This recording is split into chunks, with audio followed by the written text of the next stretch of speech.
Hi, welcome to Conflict Story, where we bring you the best and most fascinating stories just for you. Let's dive right into one of those stories. It begins like this. I never imagined my quiet suburban life would become the stage for a bitter feud with an entitled neighbor, but that's exactly what happened. My name is Chris, a 38-year-old graphic designer who recently moved to a picturesque neighborhood in Austin, Texas. I'd always been someone who valued peace and privacy, but my new neighbor, Karen, had other plans. It all started on a blazing August afternoon. After years of saving, I finally installed an in-ground pool in my backyard, a sleek, modern design with a stone deck and a small waterfall feature. It was my sanctuary, a place to unwind after long days of freelancing. As I admired the sparkling water, I heard an annoyed voice calling out from behind the fence. "Excuse me, is anyone there?" I turned to see a woman in her late 40s with an overly coiffed blonde bob peering over my fence.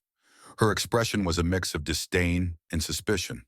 "Can I help you?" I asked, trying to remain polite despite my unease. "I'm Karen.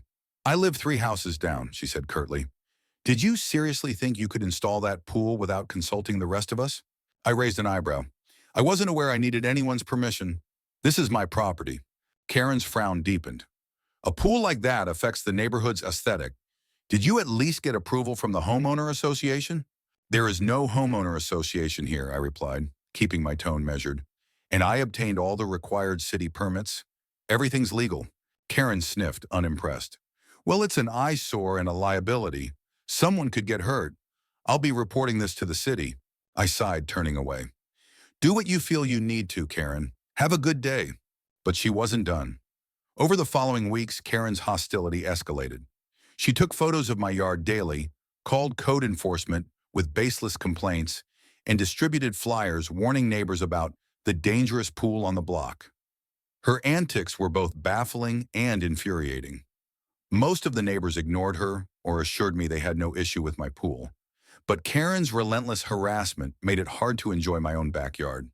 The tipping point came one Saturday evening when I hosted a small gathering for friends. The music was low, the laughter light, and the atmosphere relaxed.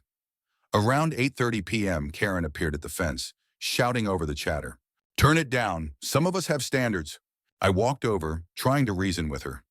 "Karen, it's still early and we're not being disruptive. We'll wrap up by 10, I promise." "Unacceptable," she screeched. "I'm calling the police." True to her word, a patrol car arrived within half an hour. The officer's exasperated expression suggested this wasn't his first encounter with Karen. After a quick noise level check, he confirmed we were well within city regulations and left with an apology for the interruption. Karen, however, was livid. The next day, I woke to find my yard in chaos. The stone deck around the pool had been vandalized, with graffiti scrawled in bright red spray paint. "Unsafe and remove it." Pieces of shattered stone littered the ground, and the waterfall feature had been tampered with, leaving a gaping crack. My heart sank. I immediately called the police, and an officer arrived to document the scene. While I had no direct evidence linking Karen to the damage, her recent behavior made her an obvious suspect. I also contacted my insurance company, who informed me the repairs would likely cost thousands and might not be fully covered. Frustrated but determined, I filed a police report and decided to install security cameras. That evening, as I reviewed the footage from the night before, my suspicions were confirmed. There, in grainy black and white, was Karen herself, sneaking into my yard with tools in hand. She'd worked methodically, her face twisted in a mask of determination as she defaced my property. Armed with this evidence, I called the police again. By the time the officers arrived at Karen's house, a small crowd of neighbors had gathered. Karen tried to deny everything, but the footage left no room for doubt. As she was led away in handcuffs, she shouted threats over her shoulder. "This isn't over. You'll pay for this." Watching her dramatic exit, I felt a mix of relief and trepidation. I'd won this battle, but I knew Karen wouldn't give up so easily. Little did I know, her vendetta was only beginning. In the days following Karen's arrest, I began to feel a tentative sense of calm return to my life. The security cameras had been a smart investment, and knowing that my property was now under constant surveillance gave me some peace of mind. However, I wasn't naive enough to believe that Karen's arrest would be the end of her antics. If anything, it felt like the quiet before the storm. My suspicions were confirmed a week later when I received a formal letter from Karen's attorney. In it, she claimed emotional distress and defamation of character as a result of her arrest and my accusations. The letter threatened legal action unless I issued a public apology and paid her $20,000 in damages. My jaw dropped. The audacity of this woman was truly staggering. "This is ridiculous," I said to Tom, my lawyer and an old friend from college, as I handed him the letter. "She's the one who destroyed my property, and now she's playing the victim?" Tom skimmed the letter, shaking his head. "Classic Karen move," he muttered. "Don't worry, Chris. This is just a scare tactic. We'll file a counterclaim for the damages she caused and make it clear that her lawsuit is baseless." True to his word, Tom filed a counterclaim the next day. We were asking for $12,000 to cover the cost of repairs to the pool, the damaged landscaping, and the installation of the security cameras. The process of filing the claim gave me a renewed sense of control, but I couldn't shake the feeling that Karen had more tricks up her sleeve. Sure enough, she didn't just stop at legal threats. Over the next few weeks, Karen embarked on a full-blown smear campaign against me. Flyers appeared on mailboxes throughout the neighborhood, accusing me of being a public nuisance and a danger to the community. She created a social media group called Save Our Neighborhood, where she posted exaggerated and often outright false stories about my pool and the supposed havoc it was causing. While most neighbors either ignored her or privately expressed their support for me, a small faction seemed to be buying into her narrative. One evening, as I was watering my plants, my neighbor Sarah stopped by. She'd been one of my staunchest allies since the start of the ordeal. "You know she's planning a community meeting to discuss the pool, right?" Sarah said, rolling her eyes. "She's claiming it's to address safety concerns, but we all know it's just another excuse to stir up trouble." I groaned. "What do you think I should do? Show up and defend myself?" Sarah shook her head. "No way. That's exactly what she wants. A public confrontation. Let her dig her own grave. Most of us know the truth, Chris. The best thing you can do is keep being a good neighbor." Her words were reassuring, but the stress of the situation was beginning to take its toll. I found myself constantly looking over my shoulder, half expecting Karen to appear with another outrageous accusation. Despite my best efforts to ignore her, her vendetta was taking up more space in my mind than I cared to admit. The community meeting came and went with little fanfare. Only a handful of neighbors attended, and from what I heard, Karen spent most of the time ranting about property values and how my pool was setting a bad example for the neighborhood. Meanwhile, the court date for our respective lawsuits loomed closer. When the day finally arrived, I felt a mixture of anxiety and determination as I walked into the courthouse. Karen was already there, flanked by her lawyer and a small entourage of supporters. She wore a smug expression, as if she'd already won. The proceedings began with her attorney presenting their case. He painted Karen as a concerned citizen who had been unfairly vilified for simply trying to uphold community standards. He glossed over her vandalism and harassment, framing her actions as misguided but well-intentioned. When it was Tom's turn, he didn't hold back. He presented the security footage of Karen vandalizing my property, copies of the police report, and testimony from several neighbors who'd witnessed her behavior. "The evidence speaks for itself, Your Honor," Tom concluded. "Mrs. Westbrook's actions were not those of a concerned neighbor, but of someone intent on targeting my client out of spite." Karen's composure began to crack as the evidence piled up. By the time the judge called a recess, she looked visibly shaken. During the break, I noticed her lawyer speaking to her in hushed tones, gesturing emphatically as if trying to convince her of something. When the judge returned, she addressed Karen directly. "Mrs. Westbrook, while I understand that disputes between neighbors can be emotionally charged, your actions, as documented in the evidence provided, were clearly malicious and unjustified. I am dismissing your claim for emotional distress and ruling in favor of Mr. Carter's counterclaim. You are hereby ordered to pay $12,000 in damages plus court costs." Karen's face turned an alarming shade of red. She opened her mouth to protest, but the judge cut her off. "This matter is settled. Further attempts to harass Mr. Carter will not be tolerated. Do I make myself clear?" Karen muttered something unintelligible and stormed out of the courtroom, her entourage trailing behind her. I let out a breath I hadn't realized I was holding. It was over, at least for now. As Tom and I left the courthouse, he clapped me on the back. "You handled that well, Chris. Let's hope she finally gets the message." "Thanks, Tom," I said. feeling a mixture of relief and exhaustion. I just want to move on with my life. But deep down, I couldn't shake the feeling that Karen wasn't done with me yet. Despite the court ruling, Karen's vendetta against me only seemed to intensify. Over the next few weeks, I experienced a series of increasingly petty and infuriating incidents. My trash cans were mysteriously knocked over almost every morning. Random deliveries I hadn't ordered began showing up at my door. On one particularly frustrating afternoon, I discovered my car had been egged while parked in my driveway. Though I couldn't prove Karen was behind these acts, the pattern was too obvious to ignore. Determined not to let her disrupt my life any further, I decided to take a proactive approach. First, I installed additional security cameras around my property, ensuring every angle was covered. Then I began documenting every suspicious incident in a meticulous log. If Karen wanted to escalate, I'd be ready. My neighbors continued to rally around me, offering words of support and even forming an informal neighborhood watch group.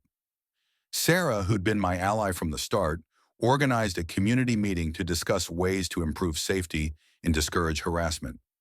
Karen, unsurprisingly, did not attend. One evening, as I was reviewing footage from the new cameras, I caught something alarming. Around midnight, a figure dressed in dark clothing crept along the side of my house. They carried a small canister and sprayed something onto the wall before darting out of view. The next morning, I found the evidence. Graffiti in bright red paint reading, "Move out." That was the final straw. Armed with the footage, I contacted the police. The officer who arrived recognized Karen's antics immediately and promised to investigate further. Meanwhile, I sent copies of the footage to my lawyer, Tom, who advised me to file for a permanent restraining order. Karen's behavior was escalating, and it was clear she wouldn't stop until she faced real consequences. A few days later, the police confirmed that the spray paint used in the graffiti matched a can they found in Karen's garage during a search warrant. It was enough for an arrest warrant to be issued. Watching Karen being let out of her house in handcuffs for the second time felt surreal, but it also brought a sense of vindication. This time, the legal system didn't hesitate. Karen was charged with trespassing, vandalism, and harassment. Her lawyer tried to argue that the evidence was circumstantial, but the combination of security footage and physical proof was too damning. Karen eventually accepted a plea deal, agreeing to pay restitution for the damages and attend mandatory anger management classes.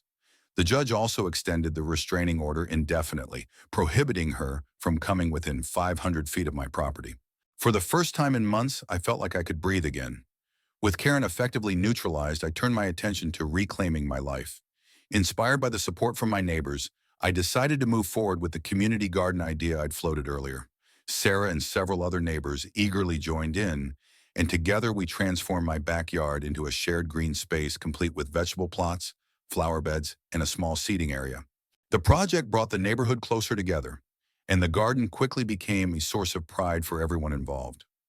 Kids played among the flowers, neighbors swapped gardening tips, and weekend barbecues became a regular occurrence. Karen's attempts to divide the community had backfired spectacularly, uniting us in ways I never could have imagined. Though I still felt a twinge of anxiety whenever I saw a blonde bob in the distance or heard a raised voice, I knew I was finally free from her toxic influence. Karen's house went on the market a few months later, and she moved away shortly after. No one missed her. As I sat in the garden one sunny afternoon, surrounded by laughter and the vibrant colors of blooming flowers, I reflected on the journey that had brought me here. What had started as a nightmare had turned into an unexpected blessing, proving that even in the face of adversity, good neighbors and a strong sense of community could triumph over hate. Months after Karen's departure, life in the neighborhood felt transformed. The community garden thrived, becoming a centerpiece of unity and shared purpose. Every weekend, neighbors gathered to tend the plants, share produce, or simply relax in the serene space we had built together. The tension that had once plagued my life felt like a distant memory, until a surprising twist brought Karen back into focus. One crisp autumn morning, I received an envelope from my lawyer, Tom. Inside was a copy of a court notice. Karen was appealing the restitution judgment, claiming she'd been coerced in her plea deal and that the evidence against her had been fabricated. I couldn't believe it. Just when I thought I was free of her, she was trying to reopen old wounds. "Don't worry," Tom reassured me when I called him in frustration. "This appeal is a long shot. Her claims are baseless, and the evidence against her is rock solid. But we'll prepare, just in case. True to form, Karen's appeal was accompanied by more theatrics. She posted online about her persecution and even tried to start a fundraiser to cover her legal fees. The community, however, was unimpressed. Her antics only reinforced the solidarity among my neighbors, who rallied behind me with unwavering support. Several even volunteered to provide additional testimony if needed. The appeal hearing took place in a small, crowded courtroom. Karen's lawyer attempted to paint her as a victim of a biased system and a malicious neighbor intent on ruining her life. The judge listened patiently, but seemed unimpressed. When it was our turn, Tom presented the original evidence with clarity and precision, leaving no doubt about Karen's culpability. The judge's ruling was swift and decisive. This court finds no merit in Mrs. Westbrook's appeal. The original judgment will stand, including the order for restitution and the permanent restraining order. Further frivolous litigation will not be tolerated. As we left the courtroom, I felt a profound sense of relief. This time, it truly felt like the end. Karen's last-ditch effort to vindicate herself had failed, and the neighborhood could finally move on without her shadow looming over us. With Karen firmly out of the picture, life continued to flourish in our little corner of Austin. The community garden expanded, with new flower beds and a gazebo added for shade and gatherings. Sarah and I co-hosted a gardening workshop for kids, teaching them how to grow their own vegetables and care for the environment. The laughter of children and the hum of friendly conversations filled the air, a stark contrast to the chaos of months past. One afternoon, while tending my plot, I noticed Sarah approaching with a wide smile. "Guess what?" she said, holding up a local newspaper. The headline read, "Neighborhood Garden Brings Community Together After Feud." The article detailed our journey from conflict to collaboration, highlighting how the garden had become a symbol of resilience and unity. Seeing our story in print was both humbling and validating. It reminded me that even the most challenging experiences could lead to unexpected and beautiful outcomes. As the sun dipped below the horizon that evening, casting a golden glow over the garden, I felt a deep sense of gratitude.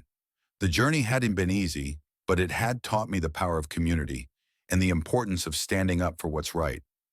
Karen's attempts to divide us had only made us stronger, and her departure marked the beginning of a brighter chapter for all of us. Are you hungry for more slices of stories? Don't forget to subscribe and hit the bell to never miss out on any videos. See you tomorrow.